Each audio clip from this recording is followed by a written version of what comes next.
नमस्ते, मेरो नाम चाहिँ विशाल घिमिरे। यहाँको चाहिँ दिलीप सेजवाल। हामी चाहिँ कालिका मानवगञ्ज मावि बुटोलदेखि हाम्रो दिनेश थापा सर प्रधानले बनाएको बाँसुरीको साथमा हाम्रो दिलीप सेजवाल उपस्थित भइसक्नु भएको छ।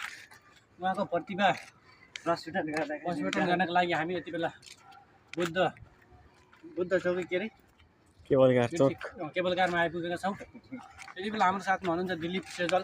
उहाँलाई यो बाँसुरी प्रधानका साथ हस्तान्तरण साथ आफ्नो बाँसुरी धुनले हामीलाई मन्त्रमुग्ध हुनेछ भन्ने हामी विश्वास रहेका छौँ। यहाँको यो बाँसुरी धुनले यहाँको आगामी जीवनको लागि धेरै नै सफलता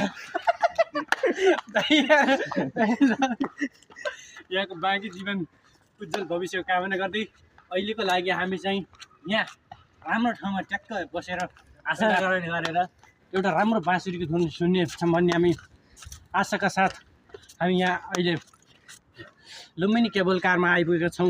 यति बेला तलतिरको साइडमा आएछौँ।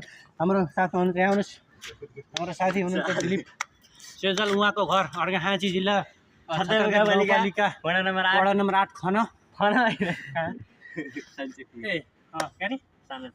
साना ठ्यामी त्यही हो कि जहाँ भने हुनुहुन्छ अर्घाखाँची काले। यहाँ हुनुहुन्छ अर्घाखाँचीबाट डाक्टर निकोलस पुसालको साथी आफन्त लगभग साथी के मिजु।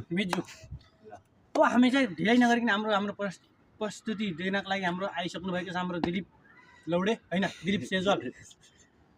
आफ्नो प्रस्तुतिको लागि हामी अनुरोध गर्छौँ।